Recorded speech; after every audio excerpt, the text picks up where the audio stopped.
It's been so long since Santa Cruz. Does morning fog still block the ocean view? It's been so long since Santa. All right, guys, welcome back to another episode of Two Beers with Man. I'm your host, and today I've got Allan Fine back in the studio. We're going to be talking about sound engineering, possibly low production, but we'll toss it to him here in just a second. But today we're drinking two NA beers from Athletic Brewing Company. The first beer that we're going to be drinking is the Mexican style copper. And according to the side of the can, it says near beer contains less than 0.5% alcohol by volume. They call it a near beer. Is that what? Yeah. That's funny. Thanks for having me, Chris. Hey, man, I'm glad to have you back on. You always have such interesting things to say and such a unique perspective on whatever we're talking about. And I actually learn quite a bit every time you're in. So That's good because, I feel like the first one we did had a couple real beers, and I probably rambled a little more, but that's the point of it, right? Right. All right. So this beer is a little hazier than I thought it might be. It's got about a 2-finger width of off-white head type bubbles. Let's get a sniff. See what I like how it smells to me. It's like a little sweet. I haven't tasted it yet, but in the loose category of what I'd call like an apple juice beer. It does kind of have a fruity sweetness to it. Not getting much on the malt. I'm kind of getting heavy like apple up front. First sip was a little bit hoppy for me. Definitely light, crisp. It's a good summer. It doesn't exactly taste like beer to me. Near beer, I think, is a fair statement. It is a unique taste. Is definitely hoppy. It's definitely got plenty of citrus to it. Honestly, it has no body. Yeah, whatsoever no, that's to me. exactly. It's just no real mouthfeel. It's kind of slick. Yeah, I guess it's only 60 calories per can, so it's kind of more water, less. Yeah. Less. Yeah. That's like lighter than a light beer. If you read ingredients: water, malted barley, wheat, hops, yeast. Just this is a very light beer, but it's not bad. I'm not mad at it. Like I've not been drinking the last few months, and probably will not until at least April. And I had an Athletic beer out. I was hanging out at Dee's Country Cocktail Lounge, mid last week. Just kind of sat there, and I was like, well, that's like, for me, it's kind of scratches the itch of like, I'm in a situation where I would have been drinking prior to taking a few months off, and it's more of just like, it gives me something to sip on. That's more than anything else, and it doesn't taste bad. It gives me something to sip on. Well, you know what? I think honestly, that is kind of the reason that this style of beer is really showing up in a lot of bars. Yeah. Even some of the smaller music venues I've been to, which normally carry not a wide selection of beer. Yeah. More or less just kind of the basics, even in the craft beer world. Mm-hmm. They're starting to carry beers like these, for those that want to have a good time and sit around and have a quote beer. Yeah. So it's not a bad beer. It's just not. It's not really my style. Not really. But for the style beer it is, it does taste pretty good. Yeah. It's a touch fruity for me, but outside of that, it's not bad. I'm gonna endorse this if you're a sober person, this is not a bad option among the NA ones I've tried. If you're not a sober person and you're trying to drink a beer, maybe look elsewhere. But I think if you're trying to stay sober, I will endorse it as being tasting pleasant.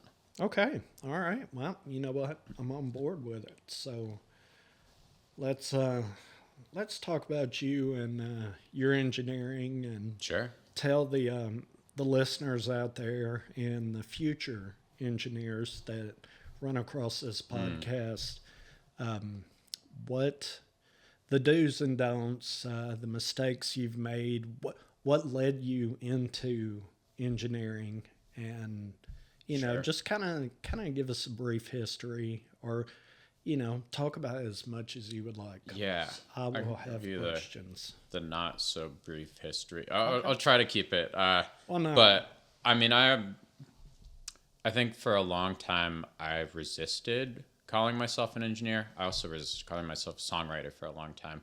But I did go to college for electrical engineering, not music specifically. And I think my dad really wanted that. And I was technically inclined. Like in high school, I was good at math and physics. And even also before I started studying that, engineering, like capital E, like licensed engineering, which I never got my actual license for, but I did graduate, was really interested in sound as well. And that was like probably before, about the same time I started writing songs. I don't remember which came first, but I had a computer. One of my high school physics teachers got the permission to teach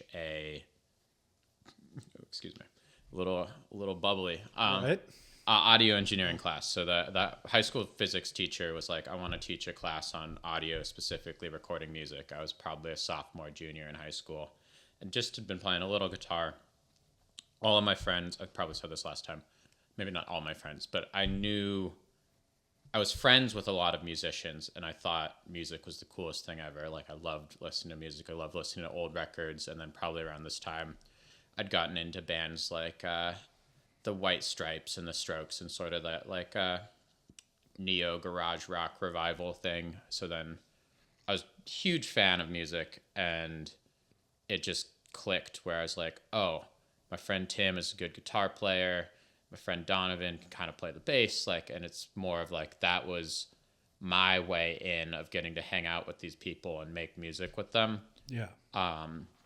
Even though I wasn't as good on any instrument as any of them, but I knew how to use the computer well for some reason. Like I just think I was editing a lot of video at the time, and someone showed me audio software, and then probably a mic not too different from this, but I had there's a Behringer, just cheapest interface, cheapest mic, like my dad bought, and then for me, and then I was like, okay, I've got my computer, got a microphone, and then I would record my friends doing like Beatles covers. And then when I was on my own though, I would play like just a few bars of guitar. I would loop it, and then I'd put like a reverb plug-in on, and I would just like play with the sound of the reverb, like make it 100% wet, and just play with all the controls on it. And it was just crazy to me because I was still hearing a sound that I'd recorded, but it sounded completely different. And if you have even GarageBand or Reaper's a cheap plugin, or Audacity, I think, is free. I don't know if that still exists, but if you could do it on your laptop mic, even if you're just sitting at home, I highly recommend anyone recording something with pitch, ideally, and then just put 100% reverb on it and playing with the knobs. I think that's how I got in. I think that was like where it was.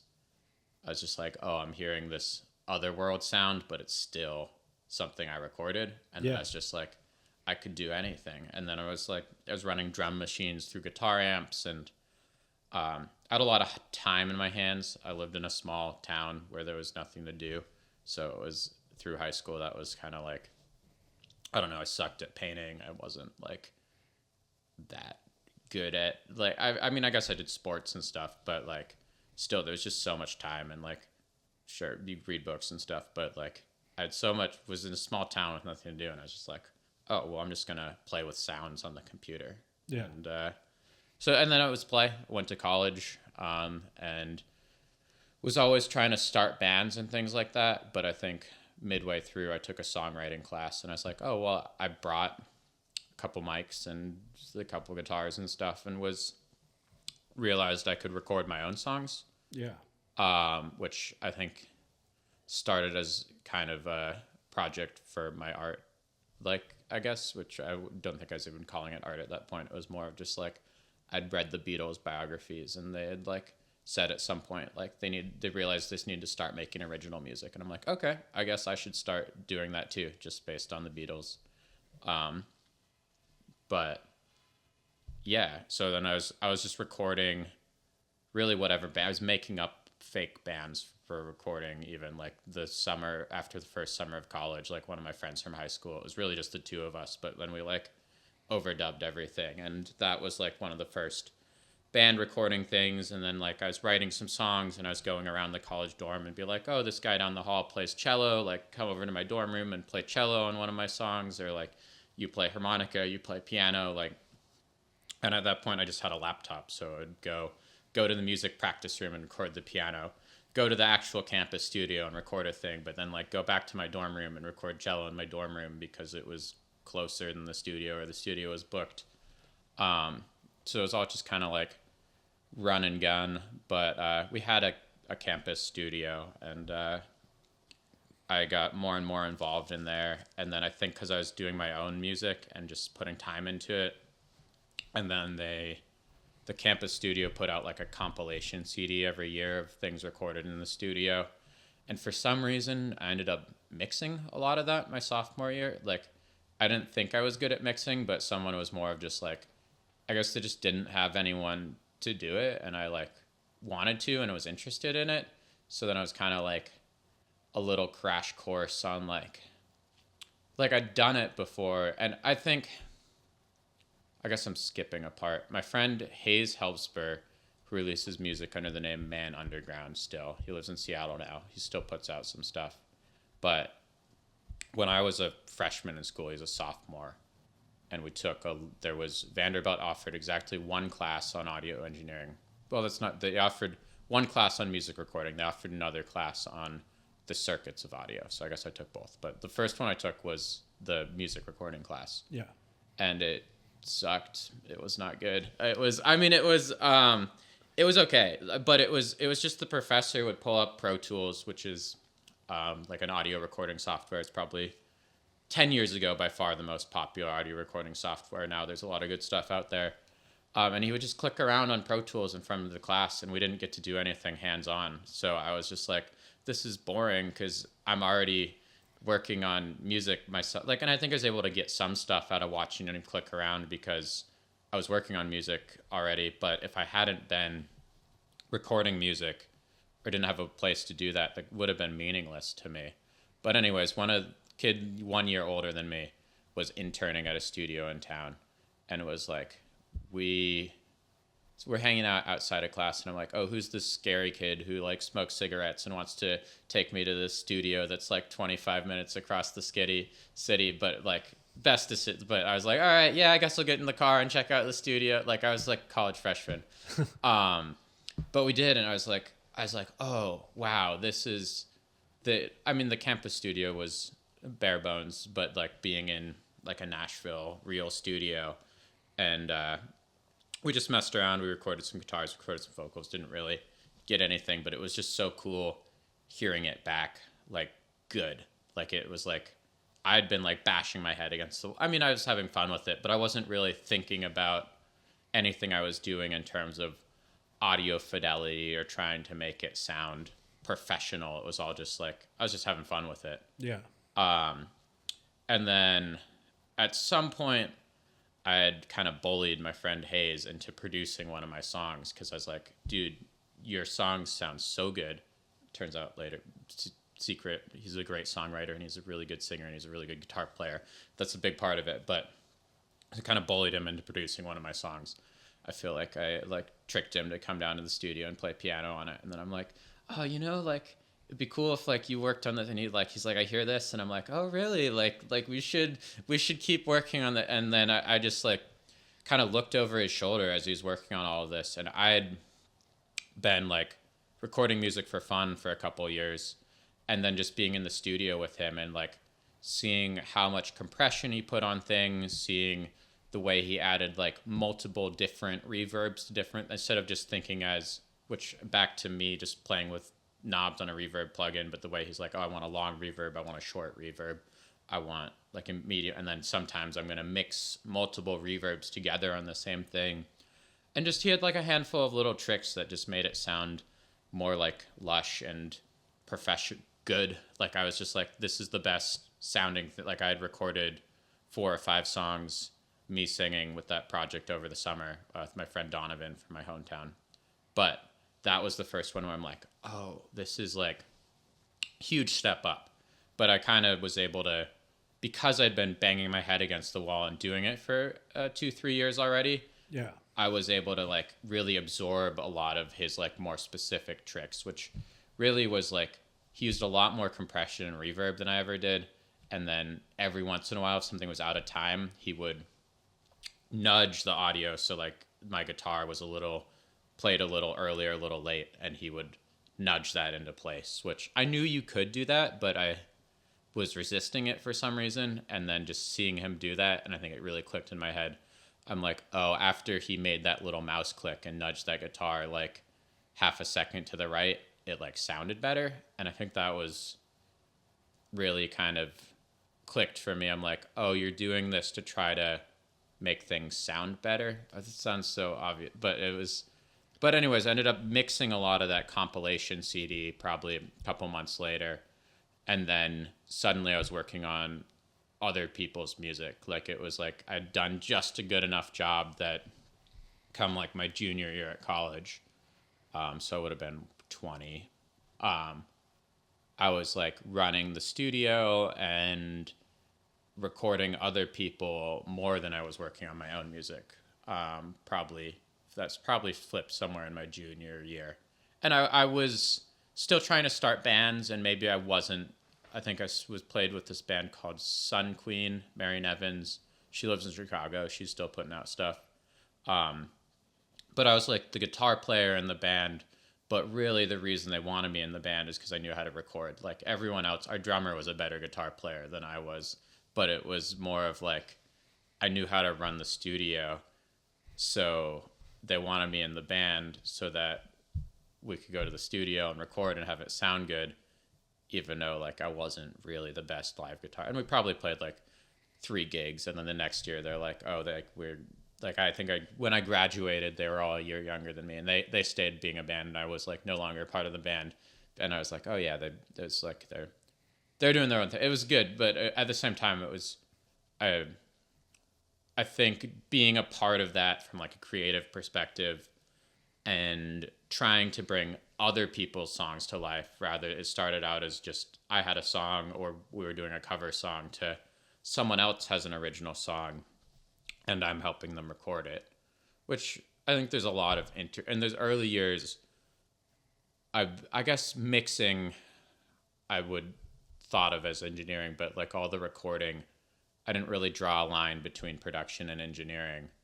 But and then when I was like a real adult here, I was like, I'm gonna be a producer in Nashville. I think I didn't have a studio. Like, I mean, I had like a bedroom studio, and it was more of like, oh, if I'm a producer, I can go work at different studios. In my head, I'm like, if I'm an engineer, I probably need to have like a studio. Otherwise, I won't get hired as an engineer. But if I market myself as a producer, I can do that. But at the same time, I think I was better at mixing than any other single thing. Yeah. So like, I produced this guy, SG Maniac. His name's Matthew Anderson. He lives in New York now. I'm going to be in his wedding this summer. So it's like we're old friends, but I produced and mixed his first full-length record. He moved to New York, second record, he sent it to me just to mix and master. So like at that point, I'm not involved with the arrangement or writing or the more creative parts, but I'm merely pushing knobs and faders. And I think just people kept asking me to mix stuff, and I felt like I was getting better at it every year, and they were happy when I would mix something for some. It wasn't even about the money until like, I guess when I was done with college, I was like, oh, I think I need to start asking for money to do this. Otherwise, like, I'm just going to be working at a restaurant the rest of my life, which there's nothing wrong with that. Like, you make pretty good money if you do that right or whatever. But, like, it wasn't literally until I finished college and I'm like, oh, I don't have a place to live anymore unless I pay rent. And I guess, like, at a certain point, so I think I asked my friend Matt, like, I'm like, hey, dude, like, would you give me like $20 a song to like mix this record? Like, I feel really awkward about it. I would just do it for free, but like I'm just trying to I think I want to try to do this as a living, and like that would just like be like my first professional project. So I mixed his second album for $20 a song, I think, and that was my first like professional engineering job. Right. Seems to be a little cheap. Oh yeah, I mean that's you might be able to find someone on Fiverr who's never mixed something before who would do it. That's like the rate of someone who's never mixed anything before. And I think even at that time I was probably worth more like 100, which is still cheap. Like now I'm like 300, maybe 250 if something's simple to mix a song, which is still, I think, competitive in this market. Like the outside mix engineer we used on a couple tracks by this band called The Candid, I think he's like 600 a song. I mean, he's great. Kyle Dredden, amazing. And don't quote me on that rate. It might change a little by the time this comes out, but he does amazing professional work. Yeah. Like, he's great. Like, fully, if you have that money to spend on your record, like Kyle, who's mixed these few songs for this band, The Candid, that I recorded and produced, great. But it's funny because I cost half as much as him to mix, but I'm like, and I'm still like, maybe I should raise my rates. I'm always thinking that, but then I don't want to lose, which I guess maybe I should be okay with it. But I'm like, at the same time, like, I'm working for all indie musicians, and like most of them don't. The minute someone comes to me with a label deal, if that even exists anymore, it's dumb. I think I even wrote out, when I wrote my rate sheet on my website, I was like, label rate $3,000 a song. Independent artist rate $600 a song, where it's like for recording. And, yeah. And I think that's common. I don't know. I'm just like, it was all DIY. Like, I never really planned on doing this professionally until like I was like 21 and getting close to the end of college, and like it seemed like the only places that were recruiting like electrical engineers were like circuit companies and military industrial complex, and I like wasn't that interested in the technical side of building. I was just already obsessed with recording music, if I'm being like super honest. Like, yeah. It was like, I was like the day jobs that felt like they were good options or like I was qualified for, I either didn't really feel that qualified for or didn't really connect to what they were trying to do. And I was like, I think we went to a mastering studio and for that at first SG Maniac record, and he was charging like $100 for an hour mastering, and like we were in and out, and then we gave him $100 or $200 or something like that. And I was just like, if he's making $100 an hour just pushing knobs, and I understand every knob that he just turned, like, he was very good at it. Like, I remember, this is a specific example that gets kind of nerdy, but there's a high shelf EQ, so you're making something brighter, you're pushing more top end, more of the airy part or something. He added that across the whole song, and just added more top end to it. And I was like, why did you do that? He's like, do you not like how it sounds? And I'm like, no, it sounds way better.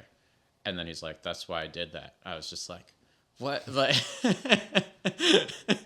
well, there you go. I know, it's like, it's the same thing I said a minute. Like, you're doing things to try to sweeten the audio. So it's like you have a sort, like, even us talking, like the person who mixes this podcast, hopefully maybe will try to take noises out or take the AC noise out, but also maybe if my voice is a little too nasally, maybe they would like cut high end on it, or if I'm really too deep and talking into the microphone, maybe they would cut low end out of my voice. Like just trying to make whatever it is like come across with good presentation. And I think it really took me a lot of listening to Steve Albini interviews and just years doing this to be more okay with sometimes I'm not like for when I was young, I think I had this ego about it. I said, I want to be a producer. I want to be the person in charge, making all the creative decisions. And then somewhere along the way, I was like, I like doing that, but only if the artist and I are still right on the same page creatively. But I also trying to do that and recording my own music and recording other people's music. I've learned this whole toolbox of technical skills that I can help the presentation of something along and just be happy to say, hey, I want this to sound brighter. I want this to sound more aggressive. I want this to sound more like it's farther away from me or closer to me, or just like say these kind of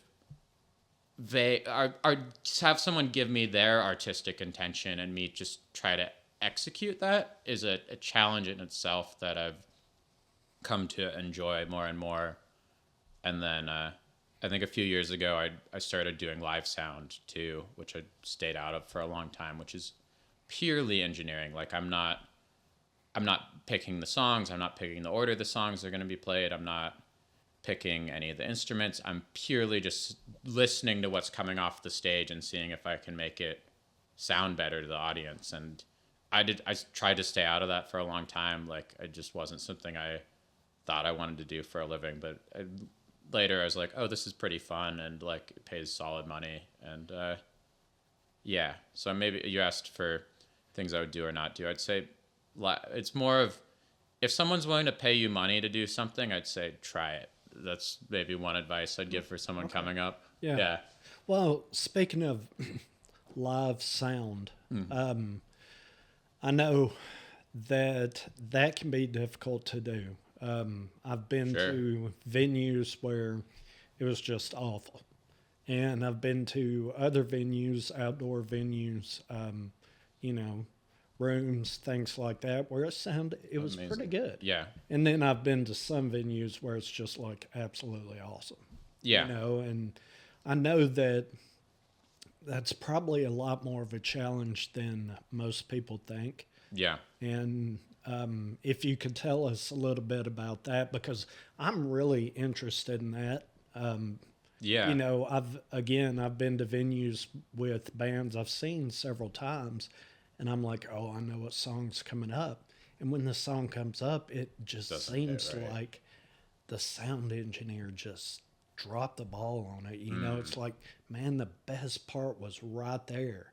And you just let the bass just completely cover it up. And for those who haven't seen the song, they don't even know it's there. And, it aggravates me. It gets up under my skin. The balance of it, because I think it's funny you said the bass too loud, because it tends to be if some element is far too loud or it makes everything else feel quieter. And if something is, and it's really a lot about balancing bass and treble, and it's a lot about balancing the room you're in. Yeah. So like when I was starting out, I was mixing like these crappy floors, like Honky Tonk Central floor 3, which I still mix here and there.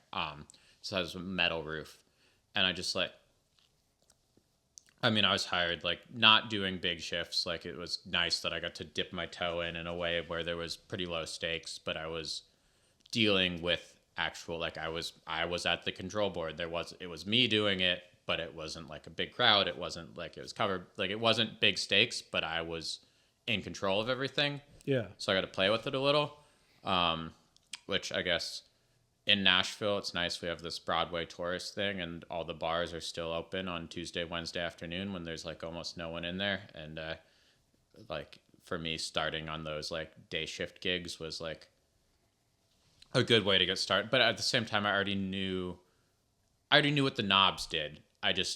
When you're working live versus the studio, you have to do everything a lot faster, and you can't play it back. You have to feel like, oh, I got to wait for that singer to sing again before I make that adjustment. Is there something else I can adjust?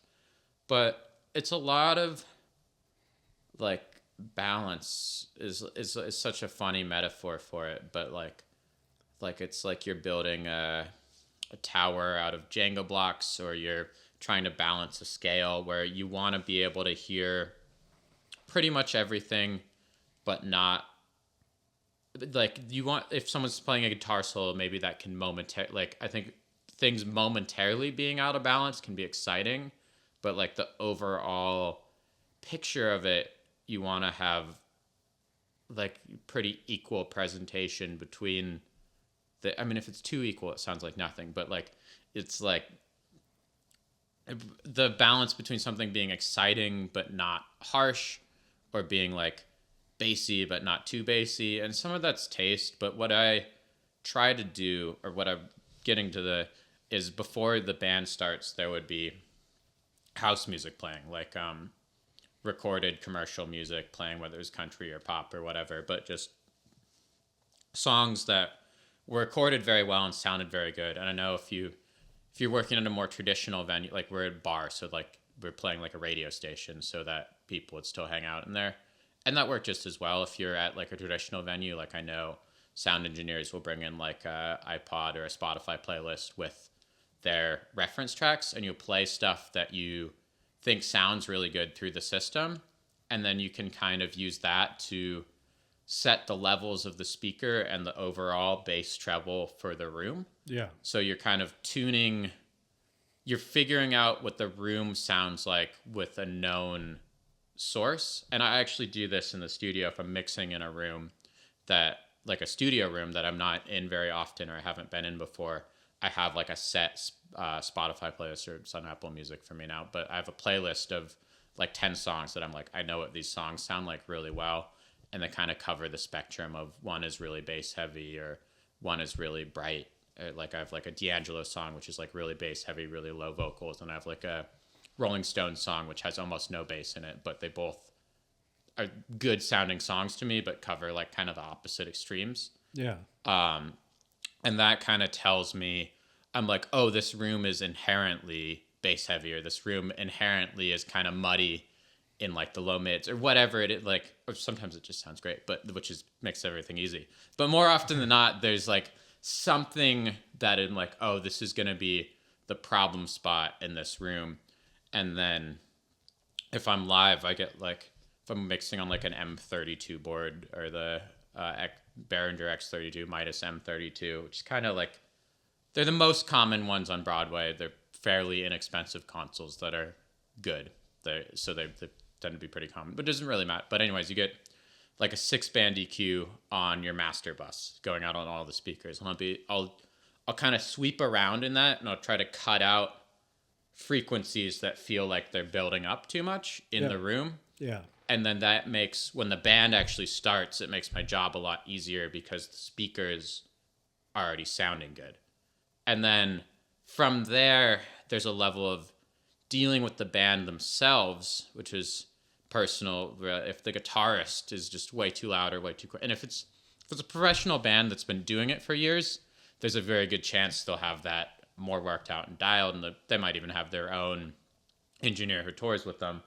It's more of like the mid-level where I find it to be a problem, where your band is like just taking off and they probably don't have enough money to take their own engineer on tour, and then they're playing at a venue that has like a staff guy who may or may not get it. And I mean, I find in Nashville, it's usually pretty good, but as a friend of mine said, it is more, and I'm paraphrasing my friend, where he's like, if I pay money to go to a show and it sounds bad, that's the most upsetting thing to me, because the one thing I paid money to go hear the music, and the music doesn't sound good, it ruins the whole experience. Oh, I agree with that 100%. So it's sort of like, if you're doing an excellent job as a live audio engineer, really no one should notice you.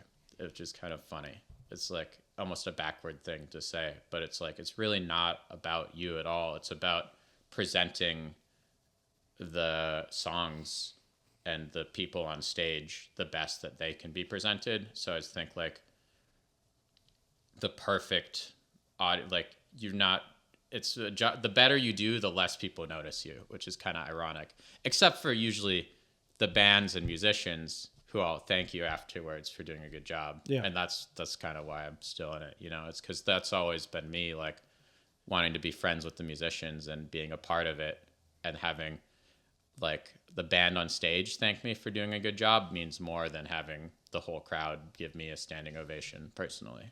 Well, do you think someone who would like to go into sound engineering, go into production, do you think playing, or not necessarily playing, but doing live audio, do you think that would be a good way to start, or maybe the right kind of stress, to kind of see if that's something that you want to be able to deal with? I think it can be purely in the studio world. Is like there are lots of good songs still being recorded, but the commercial studio world is not what it was in the 90s or the 60s or whatever. Like, because everyone can record in their bedroom now, which is good.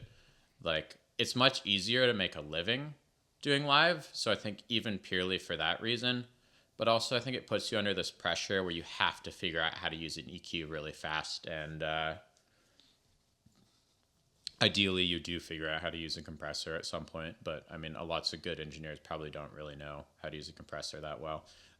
As long as you've got kind of a feel, it sounds funny to be, that's not very engineering thing, but like, I think you can get by without knowing every single technical in and out if you have a good feel for what you think it should sound like. Yeah. And I think you can know all the technical book knowledge and probably not have a good feel for it. And I think the feel is probably a combination of time doing it, but also just like, I think there's a passion for it where before I ever mixed a show, I'd gone to 100 shows and I like listened to so many albums, and I kind of have this ingrained knowledge of what music that sounded good to me sounded like, because at the end of the day you have a knob that there's no objective right place it should be set for 90% of the knobs on the board. Like, there's probably a setting of vocal being way too loud that people will notice and vocal being way too low that people will notice and complain. But there's this whole range in between that is somewhat subjective or very subjective of what it should be. So I think being a fan of it, I think is like a huge requirement for your, like, this is what I want it to sound like. And then at a certain point, if you're working for a band and they specifically request something, being able to execute that becomes more important than what I'm a fan of. But yeah, it's a good place to start. I think it's especially a good place if you have computer software and you're messing around with making beats or recording stuff casually, and then also doing live and ideally getting paid money to do live, then you can kind of do both, because when you're by yourself or have time and you can play the same piece of music over and over and try different settings of like a compressor or a EQ on, you can maybe learn it a little better because you have a more controlled environment. And then being a live kind of puts you under this like do or die scenario. Yeah. I mean, it's not really die. That's like at the same time I was starting live, I had a friend who was starting out as like an EMT and training to be like a paramedic. And it kind of really clicked in my head of like, some people get really stressed out. And I was like, oh, my roommate who is training as an EMT is literally dealing with people's lives. I'm just dealing with how good of a time someone has at a bar on their night off. Like, it's kind of a different... Well, I mean, to a degree, but it could be do or die for that band. Right. And it could possibly be do or die for, your career. Right. If people are trying to make money or like an artist is trying to convey a thought or an idea, and they want it to work. And like, if I'm working for the bar downtown, like they want to sell drinks and make money. So like, yeah, no, like I'm not saying it doesn't matter. I'm just saying the worst case scenario is not so bad. And I think that's always important to remember, that and I think there's different degrees of like fucking something up, and like my worst fuck up is not. I guess I could get fired, but assuming I don't get fired, like short of that, in live, wipe it, put the board all down to 0, come back the next day, do it again, and be able to say, all right, what did I learn from that? Okay, I had this. I forgot to leave this channel routed there, and then there was a bunch of this mic going to all the monitors, and I couldn't figure out how to mute it in time, and it was feeding back like crazy. And I'm like, okay, I'm going to remember that, and I'm going to know that I have to double check the routing of, like on M32 board, you can have one mic routed to multiple different channels. I mean, this is just like a made up example that I probably did at some point. I probably left a vocal routed to a channel that I thought I wasn't using. It was unmuted, and it was going, and it was sending audio through stage monitor wedges that I didn't realize, and it fed back. And then that's how I learned that I should double check the routing on. So, I mean, all of it is kind of learning through mistakes too. But yeah, no, I think the lives made me a lot faster. And then like last week, we had a studio gig where my friend Andrew Lambie, I should introduce you. He would be a good guy. He's very like traditional country dude. Like we have both types of music, country and Western type. Yeah. I mean, he plays jazz and he plays soul, and he's an excellent guitarist. But like his own music is all like old time country music. And I happen to live with him for 6 months in East Nashville, but because I'm renting the studio space now, like up by the airport, and we have like this big studio. He's like, "Can I hire you to? I want to do this." YouTube show where I have like 4 or 5 different artists come in, and then so we had 4 singer-songwriters and 4 bands worth of players that didn't play together as a band. Yeah. And everyone had to draw a name from your hat. So you had this singer-songwriter playing with the band, and the band had never played with each other before. And then they all had like half an hour, 45 minutes to like work out the arrangement for a song that the songwriter brought in. But anyway, this is going to be on YouTube like last month or next month or something. But for me, being able to record 4 things back to back and have like we're using the same amps on everything, but then I had this technical challenge presented to me of like basically I have a half hour to set up for each, and then so basically I was mixing as they were rehearsing. And I don't think I would have been able to do that fast enough if I hadn't had a couple years of live sound experience under my belt of just being able to like grab and go. Like someone needs more vocal. Okay, there's more vocal. Someone needs like being okay with things being fast and slightly imperfect, but like good enough. And then like I'm doing the mix downs on all these now, and I'm like making more refined tweaks, but just the live experience of being able to hear a 6-piece band all at once and pick out the individual instruments and give everyone enough of what they needed in their headphones to play the song and get it down. So I don't know. It's like, it's weird where I'm at this place now where I have some amount of experience in the studio, some amount of experience live. I'm not like the beginner that I was 5-10 years ago. It's funny actually just being on a podcast and talking to you about it, where I'm like, reflecting of like, oh yeah, I guess I have like learned some things along the way. All right. Well, I don't know about you, but before we pour this second beer, I definitely need to take an intermission. So if you guys will listen to a short commercial from Apex Music Systems, we'll be right back. What's up, y'all? Harcoast here. I not only edited this episode, but every episode here on Two Beers with the Band. And I also have my own podcast called Music Making Sense Podcast, where it's all about music marketing, branding, and how to have success. Real success as an independent artist. And in order to help independent artists get that real success that they want, I've developed a system called the Apex Music System, which is what Chris just talked about. And this system is designed to help independent artists get real sustainable success, whether they want to stay independent or whether they want to move on and eventually get signed by a label. I can help them with that. Music Making Sense podcast has weekly episodes giving tips and tricks on how you can grow as an independent artist, but also at musicmakingsensepod.com.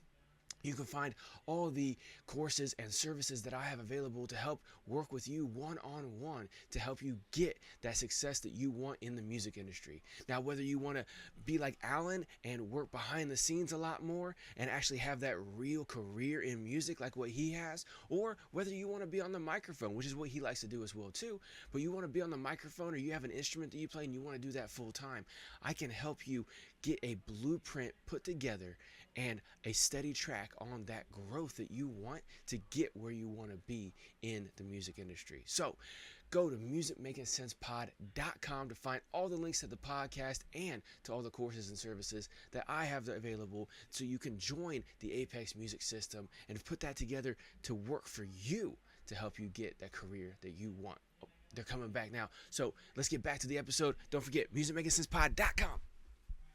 All right, guys, welcome back. Hope you enjoyed that little break as much as we did. So we're going to go ahead and get into our next beer. This is Run Wild IPA, again by Athletic Brewing Company. I like the name. Well, hopefully we'll like the beer as well. Yeah, it's always half of it, maybe more. All right, and while the head is settling on this beer, let's see what Athletic Brewing Company has to say about this one. The same near beer contains less than 0.5 ABV. This is a 65 calorie beer. Ingredients: water, malted barley, oats, hops, wheat, and yeast. Last one didn't have oats in it, did it? Nope. All right. Nope. This one Still smells very citrus, probably more citrusy than the last one to me. Oh, I should rotate my can. Yeah.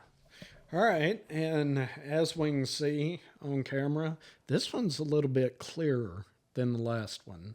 It has a seafoam white head, about a finger and a half. It's got fast rising bubbles. Oh wow, this has a unique smell to it. That's like, to me, it's like straight citrus. But you might have a more nuanced. I'm getting a citrus out of it, but I'm also getting a little bit of a piney, a little bit of a resiny smell to it. Yeah, you're right. It's kind of almost, I hate to say kind of a green, but it does kind of have a greens smell to it. Yeah. I guess the pininess. Yeah, I took my first sip a second ago, and getting a lot of grapefruit is what I'm gonna say. That's all right. So let's dive in and see what we get. Since you've already taken a sip, what are you getting as far as flavor? Definitely like grape. I mean, it's still a very light beer. Like there's like very little body still, but there's kind of a slightly bitter grapefruit hoppiness is like the main thing. Less sweet than the last one to me. Yeah, there's a lot less sweet in this beer. It does kind of lean more towards a over-ripened grapefruit is what I'm getting out of it. And I think that's kind of where the kind of a grapefruit pith which I guess now that I've tasted it and go back and smell it, I'm really getting the same thing in the aroma. I'm getting kind of a over-ripened pith smell out of it. Yeah, I mean, this is like, I think I've had this beverage before that's called hop water, which is not a beer. It's just sparkling water with hops in it. Yeah. And this feels about as close as like a malted beverage could be to just water and hops to me, personally. And I've had that.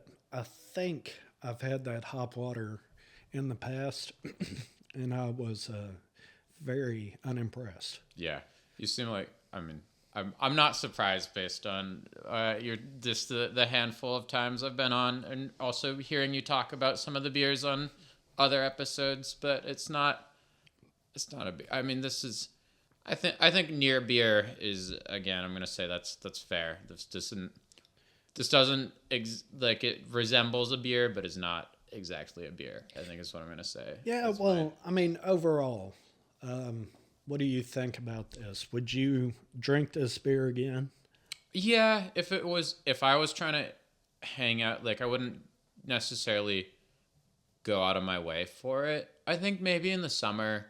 I think if I was hanging out somewhere like at a bar, and I was trying not to drink, I might, and they had this, I might drink one. I don't think I would seek it out intentional. Like to me, it's not offensive to me. Like I like the taste of hops usually. Like it's not amazing, but it's not bad. That's kind of my take on it.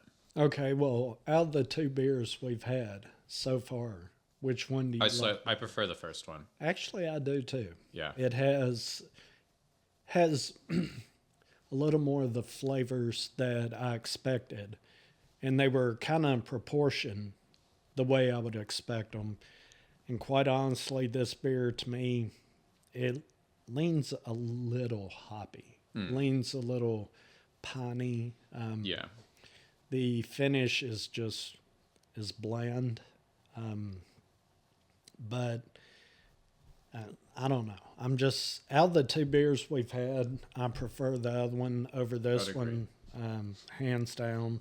Sorry, Athletic Brewing Company, but this just isn't Yeah. my style. You know, I'm not saying anything bad about the beer. I don't think. It's not. I've had worse NA beers. I'll say that. Oh, absolutely, absolutely, no doubt. I've had. Ooh, I feel I don't remember what we had last time. I was one of the two last time we had on. You really did not care for. I don't think either of us liked. I don't remember what it was, but I don't remember the beer, but I do remember that I did not enjoy it. Yeah. At all. Yeah, I think these are a notch above that, which maybe isn't saying a lot, but Actually, I'll agree with you. Even this one, which I don't prefer, yeah, I prefer over what we had last time.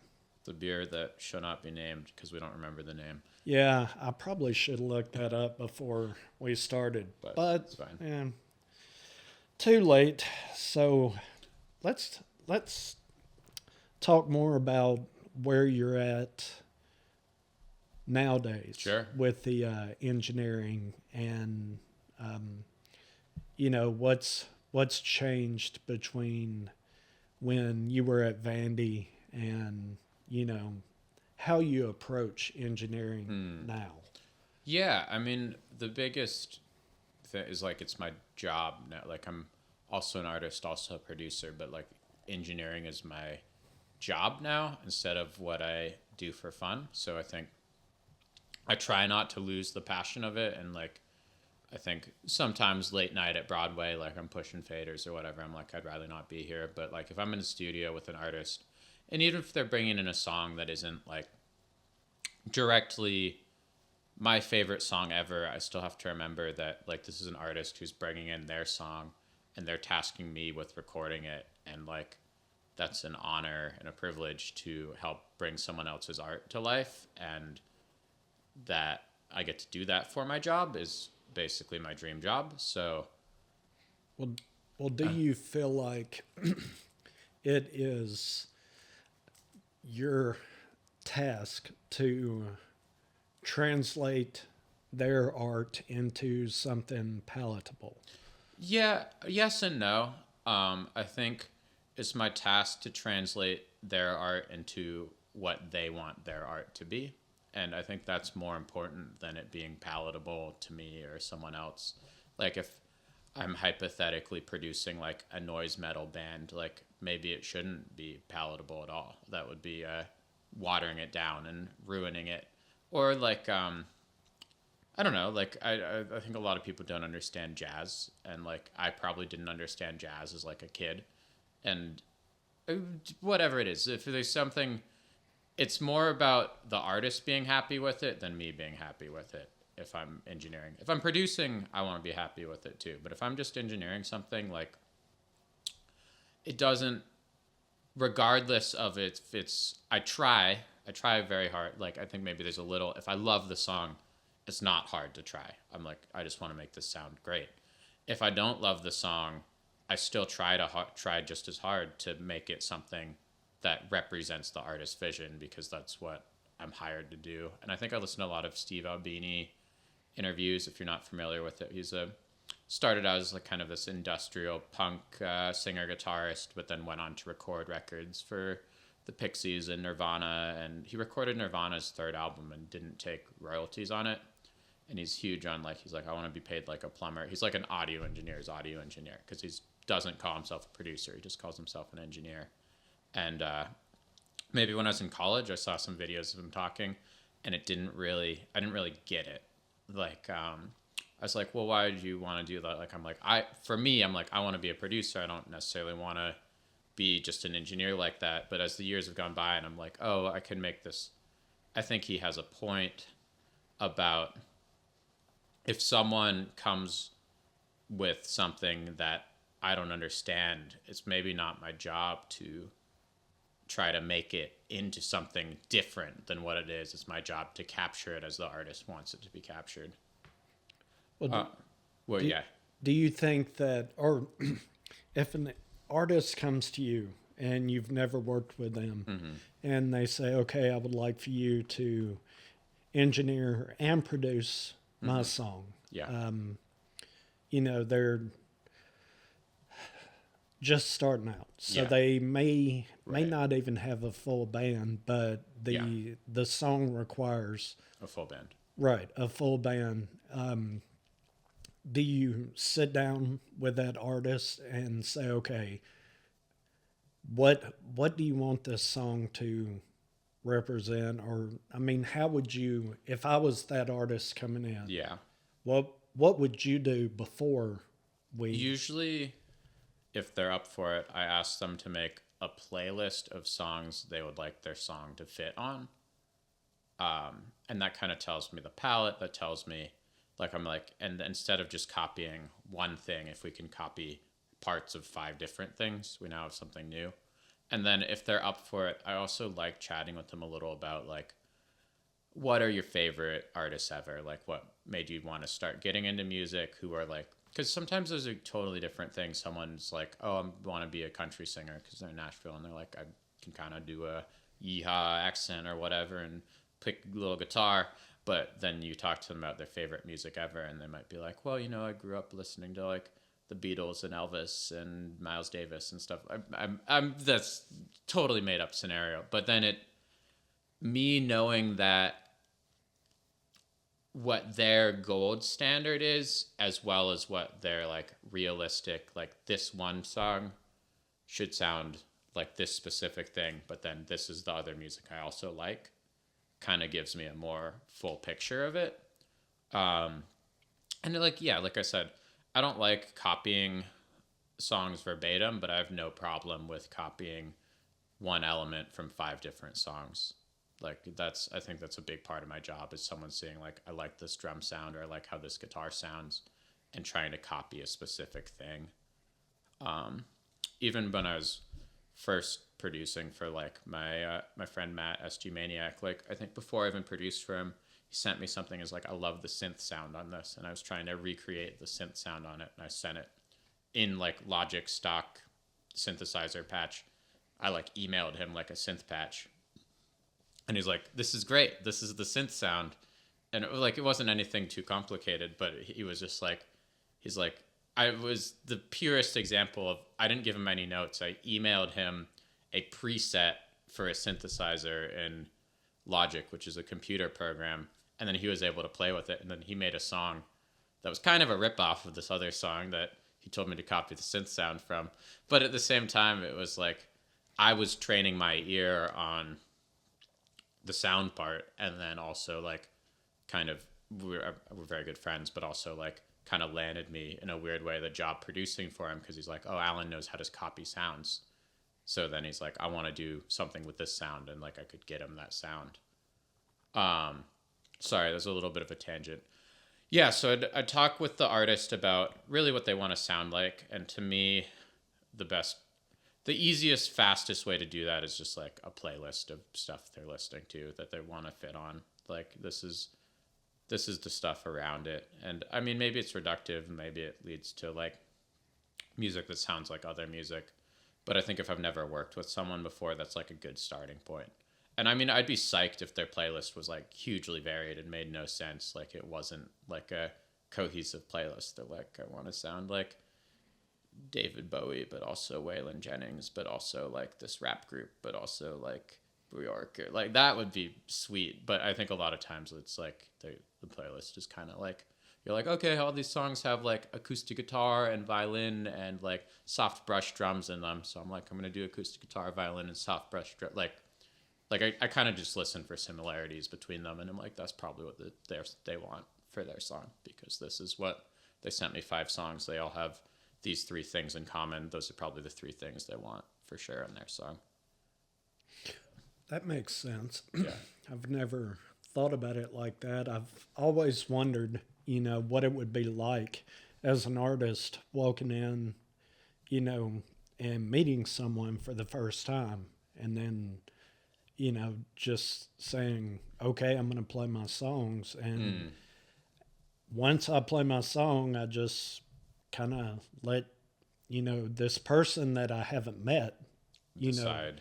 Yeah. now they're in charge of my music, right. And how, and it just, to me, that seems like a big responsibility. Yeah, I mean, it's not really like that. If I'm being perfectly honest, like, most of the time I'm in that situation, I am co-producing with the artist. If they're in doubt of something, I try to step in and make a decision for them, but I'm always, every step of the way, try to be like, do you like that? Like, it's like, we got the drums set up. Like, I'm like, this is, and sometimes it goes faster if the artist isn't used to talking with musicians, and I can talk to the session player and be like, give me 8th notes cut out on the 3rd beat of this measure. Like, just kind of get really into the weeds on stuff. I feel like just doing it enough time, and like, I don't have a deep music theory knowledge, but like being in enough sessions, like I understand how to talk about timing and measures and like if I'm in a producer role, yeah. I'm usually able to try to give the session player like a specific instruction where the artist might be like, oh, this part feels washy or whatever, and I'll be like, okay, what they actually mean is like the hi-hat needs to keep a more steady beat, like trying to figure out the vague terms into something specific with the music. But that being said, yeah, especially if I'm just engineering, it's all about what they want it to sound like.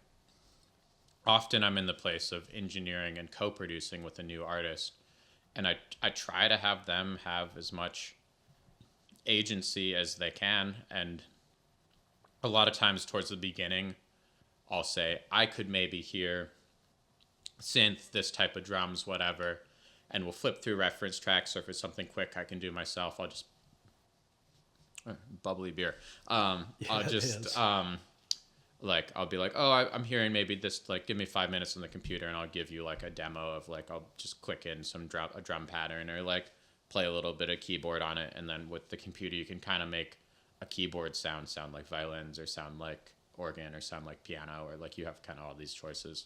I mean, whether or not that's good or not comes down to like your arranging skills and your artistic intent. But like, you can kind of mock up any sound with like a MIDI keyboard and a computer.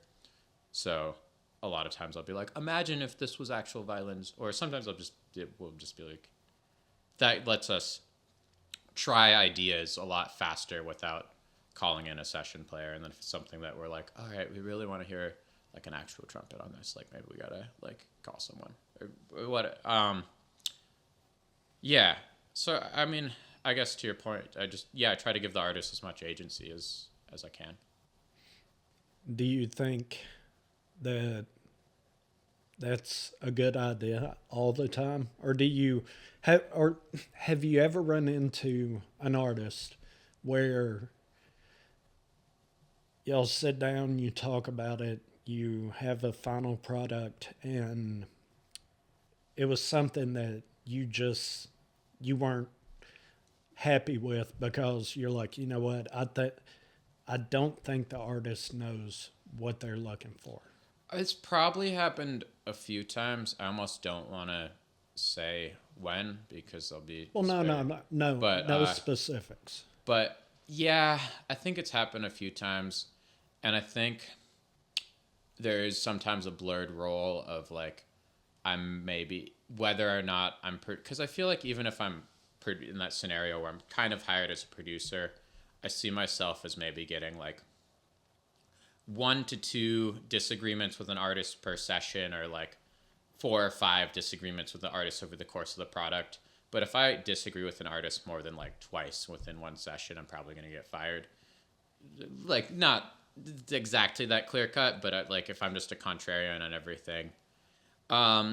So it usually comes down to me in the past. If I'm producing, I think it's very much my role to be honest and say if I like something or don't like something.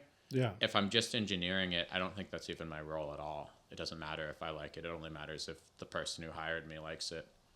I think there have been a couple times where as a newer producer, I was more blurred in that role, and I probably should have spoke up about not liking something. And I think a lot of times it does go back to the writing where I'm like, I probably should have not even agreed to do this song in the first place. Because the thing that I have an issue with is actually like the lyric or the melody or something very innate that I didn't work on.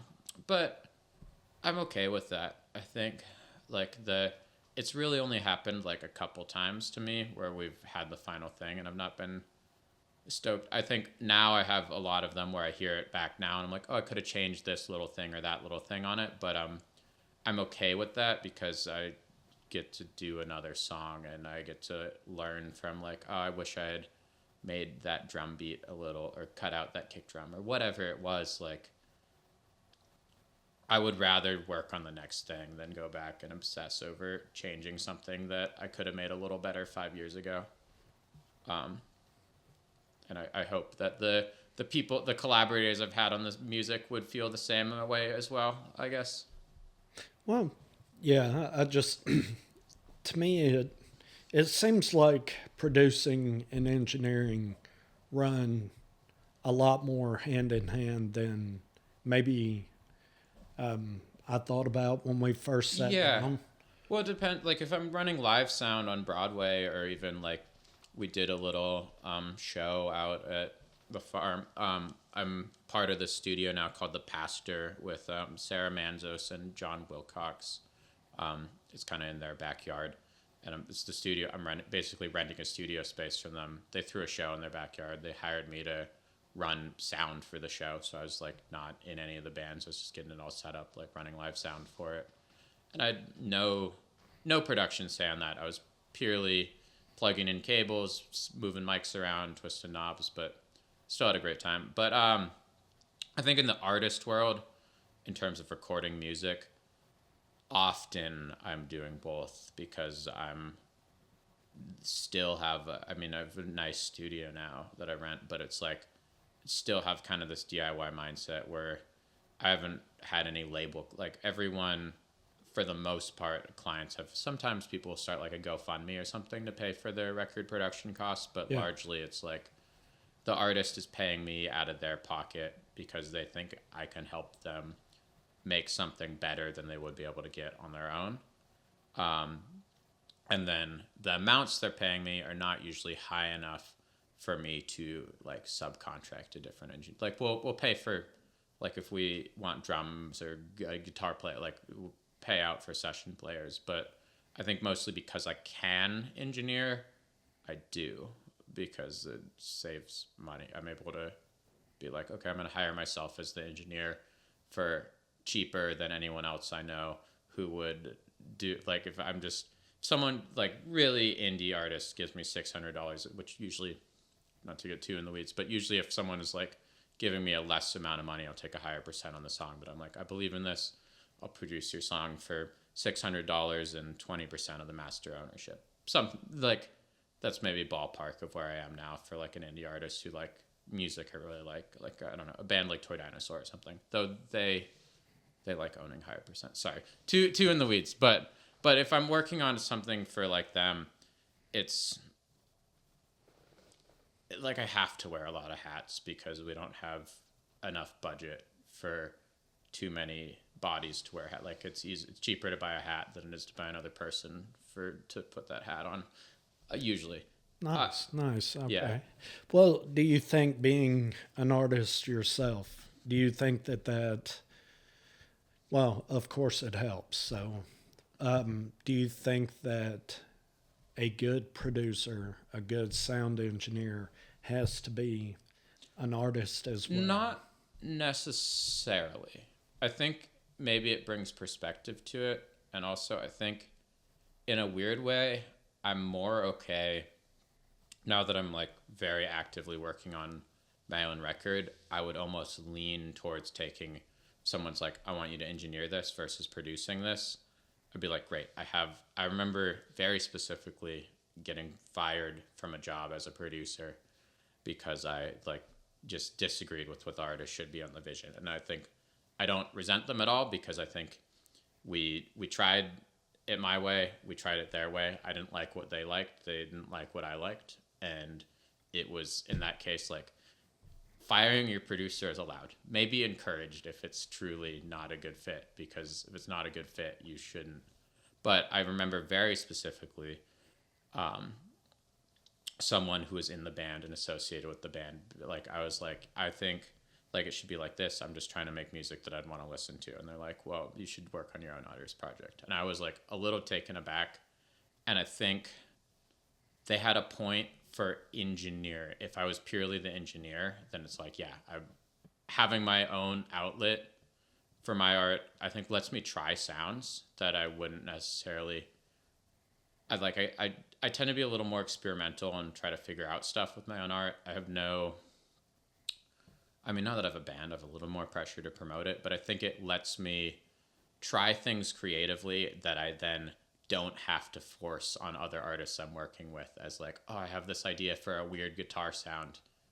And if someone I'm working with doesn't like it for their art, I can be like, no worries, I'll use that weird guitar sound on my own song.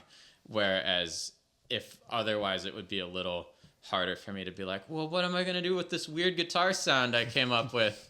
And if it's not actually a fit for their song.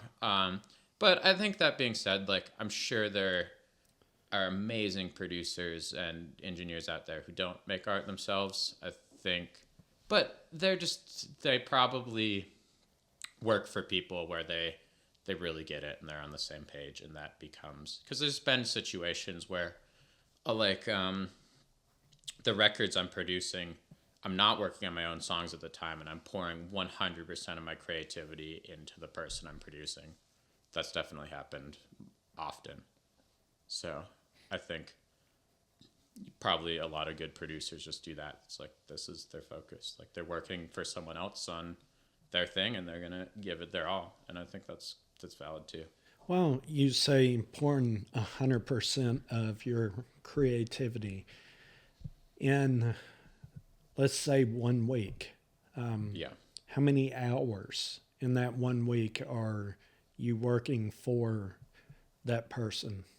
Depends on, I guess, when we're in the studio together, it's like very active. And I mean, sometimes that'll be like, just because of schedules and stuff, like only a couple of days a week or something like that. And then I'm jumping to it. Often for me now, it's probably a good balance to be working on about 3 projects at once, just scheduling wise with work. Like, I'm like, all right, I got you Monday and Thursday. I've got this other person on Tuesday. I'm taking Wednesday off. And then Saturday, I have this other person coming by the studio. I think more than 3 or 4 projects at once, I get really overwhelmed. Yeah. And I'm happy to take less, but if my calendar is available, I tend to like to work. I'm still thankful at the place where I would kind of rather be at the studio than taking an off day, except I try to take one day off a week now just to rest my ears, because doing live, that gets loud too. Oh, advice for young audio engineers: wear earplugs. It sounds so fun, but like that's that people are like, what could you go back and tell yourself 10 years ago? Like that's the single thing for me, is just like get a pair of like nice $30-$40 earplugs that don't filter everything out, and then for me it's like I try to mix for like the first 10 minutes without them, and then in the rest of the gig if I'm doing live. Yeah. And even now, if I'm in the studio setting up mics, drummers pounding on them, like I keep my earplugs on my keychain. Nice. And nice. they're like and instead of being like asking my drummer to stop playing, now I put in my earplugs and I'll set up all the mics with my earplugs in, because they're just, but that's, I don't know. It's a funny piece of advice. It's very but that's like the one thing that's like probably the single most important thing I would give to younger people. Well, just advice in general. What advice were you given when you decided, okay, I'm going to move into production, I'm going to move into engineering? Yeah, I remember one piece of advice that I didn't listen to, which was this other producer, mix engineer in town, well respected, worked for some major bands, said, he's like, you just graduated from Vanderbilt with a degree. He's like, get the highest paying day job you can, and then just do this for fun. That was, which I like years later, I'm like, I think he was on to something. I think he had a point. I see where he's coming from. I did not listen to him at all. So, I'm trying to think what else. I think other things that I heard a lot that I kind of did listen to were, I went to a lot of songwriter lectures. My songwriting professor at Vanderbilt, Deanna Walker, ended up like TAing for her night class a couple of semesters, like right when I was first trying to do this professionally. And so there were a lot of interviews with industry professionals, and kind of the one trend for them was like, this didn't work out, this didn't work out, this didn't work out. And then like 10 years later, something else did work. It was just kind of like perseverance. And generally the vibe was like, yeah, I just didn't really have anything else in my life worth doing. So like I tried really hard at this, and eventually it worked out. And I think that's like the really people call Nashville like a 5-year town or a 10-year town in the industry. And I think that's kind of like not giving up, but also like, I don't know, if you want to give up, like, but just have fun with it. If you're not having fun with it, like, it's not really worth doing, because there's so many other things that we can do that probably make more money and mean as much to people. But if you're having fun with it and it's truly what you love doing, then like just keep doing it. And like maybe don't get the hype, but try to get a job where you can do it. Like, I think that was not quite what, I don't know if I want to say his name, but not quite what this other pro told me, but it was like, try to set up your life in a way where you get to do this, where it's like, whether that's like, okay, I'm working at a restaurant with weird hours and meeting a lot of musicians, because everyone who works at restaurants in Nashville is a musician. Not everyone, but like, right. Doing something like that and just putting yourself in the scene, and then going to an open mic night, and like, you're an artist playing your song. If you're trying to be a producer and engineer, meeting people who are playing their songs. Yeah, I think just like try to set up your life, and if this is what you really want to do, in an intentional way where you get to do it. Get roommates who are cool and also play music, and that way you don't have to pay as much in rent because you have roommates, and that's Well, do you feel like you have to promote yourself a lot more well, of course, when you start, you have to promote yourself, but do you promote yourself more as an engineer or a producer, or do you tell people that you do both? Depends who I'm talking to and what I think they need, and what I think if I'm talking to a band I want to record, I do promote myself as an engineer and producer more than as an artist. I think if I'm talking to someone who's like a sync agent for television, then maybe I'm an artist and producer, and also I do a lot of mixing work.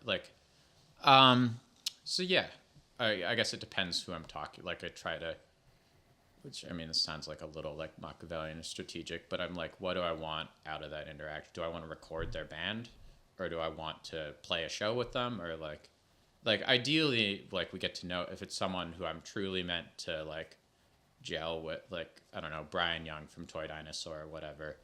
Like we've like I've recorded their band, but then also like we've jammed together in jam sessions, and like now he plays in my band, and like it's all like we're friends at this point more than we are like engineer, artist, or whatever. It's more of like it's like we do that because we have like respect for each other's music, and it's been like a great honor working on their stuff. But like most artists who I've worked with for more than like that I still work with, that I've known for more than 6 months or a year, like I'm a friend, like Justin Luis, who we're not currently working on projects in the studio, but I've recorded like a couple albums for him, and like we're just good friends now, just because like you spend that much time in the studio, like, and then he'll come to like I'll play a show with my band, and he'll come out to my show, even though like I'm recording his record, and he just knows I do music. It sounds nothing like the music that I'm recording for him, but he's like, yeah. So like eventually, if you really get to know someone, like I feel like you see more facets. If I have like a 20-second interaction with a person at like a networking event, then I try to think about like what part of me do I want to promote to them. And I guess my website does, I guess if I'm plugging stuff for social media, a little room.studio is my website, and it's mostly geared towards recording, and I like that's for most people. Like I mean, I'm working on my record now. I hope people enjoy that when I release it, but if you're a songwriter or an artist or a band in town and you need someone to record, like that's kind of the best thing I can offer you. If you are someone who needs that, like that's why I live here still. It's just to do, like I could make my own music anywhere, but like Nashville is the community of musicians, and like my way into the community is mixing your record as just an engineer, or giving you 6 hours in the studio to track drums for your album that you're going to go mix with someone else, or maybe I'm co-producing with you. Like it's the community here that I'm here for. How many people do you think have multiple feathers in their hat, I guess, or people like you who produce, engineer, write, sing, play? You know, I mean, how many people out there do more than just one single thing? I mean, I think almost everyone. It just depends on how much, like, maybe not like maybe half. I don't know. Like it depends. Like I guess I maybe do slightly more things because I'm a songwriter and an engineer, which are kind of different from each other. And then like for me, being a producer is like being a songwriter and an engineer at the same time. But I think most people who are good artists would probably also be good producers. Yeah. And I think most people who are good producers probably have some opinions on how a mix should sound technically. And I think also the longer you keep doing music, if you're really interested in it, you probably learn a thing or two from the other people. Like I would never advertise myself as a guitar player in Nashville, but I've just hung out with so many guitar players that maybe if I was in middle of nowhere, Maine, I would advertise myself as a guitar player. It's something I dabble in. And I think most, like I just saw the Bob Dylan movie last night, and he's playing guitar, or 2 days ago, playing guitar, and then he's sitting out in the studio playing piano, and like, people don't really think Dylan tours on piano now. People think of him more as a guitar player, but I don't know. That's maybe I'm not exactly sure, but I like to think most people are interested in things, and if you stay around it for long enough, you'll kind of end up learning a little bit. What do you think to be a good engineer and or producer, you should be able to not necessarily play an instrument, but you should be able to, what's the word I'm looking for? Have some say in, maybe that's... Yeah, I think it helps, in my opinion, I think it helps to be able to make sound on something. It doesn't have to, like, it could be drums, it could be guitar, it could be just banging on a piano, it could be computer keyboard. I think because that gives you the ability to, being an engineer is about manipulating sounds.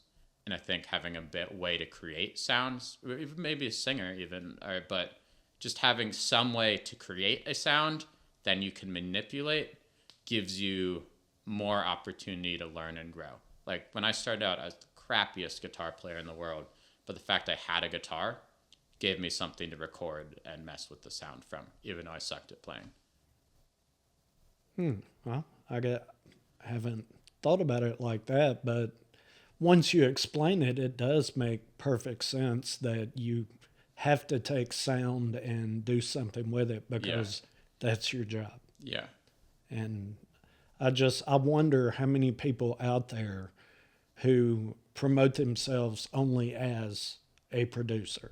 You know, you look at their business card or their website and it's music production, and that's basically how they label themselves. How many of those people could do engineering, or they have other talents that they don't? Yeah. I mean, I think I'm sure they at least dabble in the other things. I want to end the show today with 3 questions. Okay. I know I've done this in the past with you, but what are 3 questions that you would like to be asked as far as engineering goes that no one has ever asked you, but you would like to be asked, and what would the answers to those questions be? Do you want to record my record that's coming out on a major label? I don't know if that's exactly. I forgot that I had to come up with them. I don't know if that's exactly what you're looking for. That's probably the one question I would love to be asked is like, we've got $1 million to record this album in Malibu. Do you want to do it? But I'm gonna say yes. Yeah, and the answer would be yes. But about the craft, I don't know. Sorry. I forgot that I had to come up with the questions. I thought you were going to ask me 3 questions. Sorry. I should have had. But I'm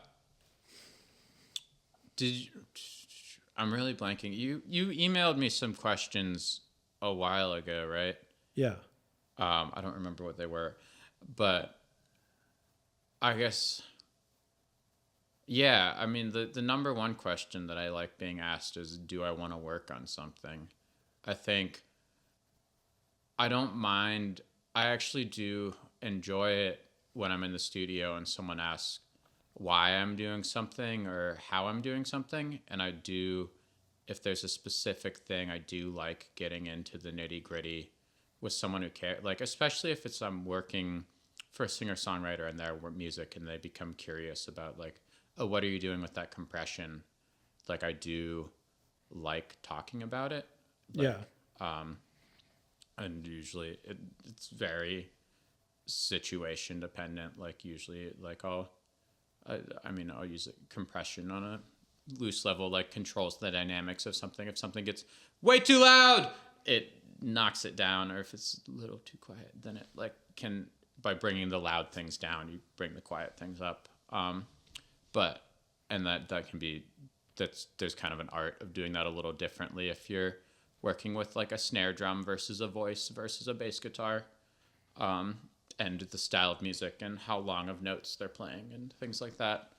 So I guess that's 2 questions. I don't know if